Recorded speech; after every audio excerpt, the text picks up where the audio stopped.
Gujarat state cooperative marketing federation લિમિટેડની આજે 64મી વાર્ષિક સાધારણ સભા યોજાઈ। ગુજકો માસોલના ઇતિહાસમાં સૌ પ્રથમવાર સંસ્થાએ ચાલુ વર્ષે 2024-2025માં 10,275 કરોડ રૂપિયાનું ટર્નઓવર કર્યું છે, 120 કરોડનો નફો કર્યો છે। સભામાં ગુજકો માસોલે સભાસદોને 20% ડિવિડન્ડ આપવાનું નક્કી કર્યું છે। આ સાથે જ આગામી દિવસોમાં નાફેડ 125 ગોડાઉન બનાવવા જઈ રહ્યું છે।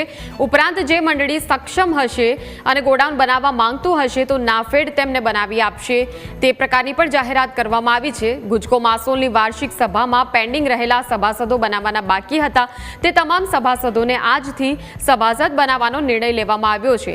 આ સભામાં દિલીપ સંઘાણીએ ટ્રમ્પના ટેરિફને લઈને મહત્વનું નિવેદન આપ્યું છે। ટેરિફ વધારવા પાછળ તેમણે ભારત અને પાકિસ્તાનના યુદ્ધને જવાબદાર ગણાવ્યું।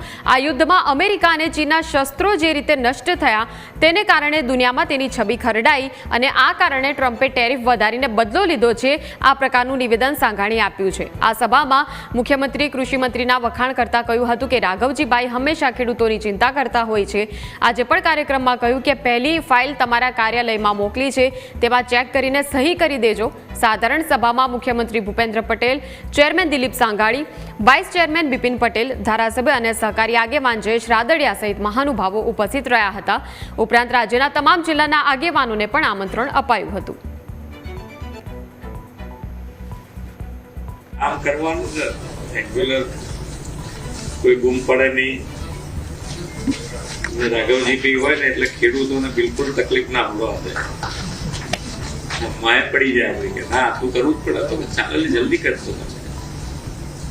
અત્યારે યાદ કરાવી દીધું કે પેલું ફાઇલ આવી ગઈ તમારે ત્યાં આજે સહી કરી દે। મિત્રો, આપણે સામાન્ય રીતે ટ્રમ્પ દ્વારા કહેવાય છે કે તમે ઓઇલ ક્રૂડ વગેરે રશિયાથી ખરીદો એટલે અમે ટ્રમ્પ ડ્યુટી। મારું સ્પષ્ટ કે માણસ બોલી શકતા નથી, નહીં તો અમેરિકાની ઇમેજ તૂટી જાય। પાકિસ્તાનના છેલ્લા યુદ્ધ દરમિયાન ચાઇના અને અમેરિકાએ જે યુરોનો મજબૂત આપ્યો મેક ઇન ઇન્ડિયાના ડિફેન્સના કાર્ગોથી એને તોડી પાડ્યા। તેના કારણે અમેરિકાની ઇમેજ તૂટી છે। તો જાહેર થાય તો અમેરિકાનું ડિફેન્સ ડિપાર્ટમેન્ટ આજે દુનિયામાં વેપાર કરતા તૂટી જાય। એટલે એ પાનું અંદર રાખીને ભારતીય રશિયાથી ખરીદો એવું કરીને ટ્રમ્પથી ડ્યુટી નાખવા માંગે છે। ભારત ક્યારેય ઝૂક્યું નથી, ઝૂકવાનું નથી।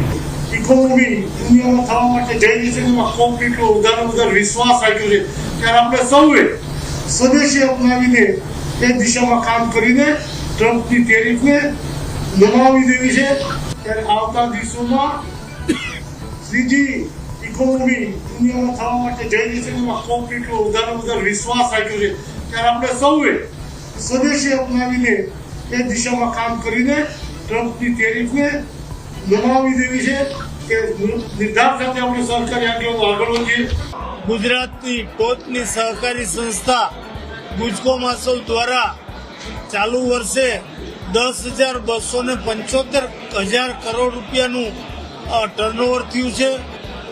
ખેડૂતો માટે ખાતર, બિયારણ અને દવાઓ, જંતુનાશકનું ઠેઠ ગ્રામ્ય સ્તર સુધી વિતરણ વ્યવસ્થાનું વિશાળ નેટવર્ક ધરાવતી આ સંસ્થા ખૂબ સારી કામગીરી કરી રહી છે। અમારા કૃષિ ખાતાને ખૂબ ઉપયોગી થાય રાજ્યના ખેડૂતોને એવી સુંદર મજાની કામગીરી કરી અને ઉત્કૃષ્ટ કામગીરી કરી સાથોસાથ 20% જેટલું ડિવિડન્ડ પણ આજે આ સાધારણ સભામાં એના સભાસદો માટે જાહેર કરી અને આ સંસ્થાએ ખૂબ નાણાકીય સદ્ધરતા હાંસલ કરી છે।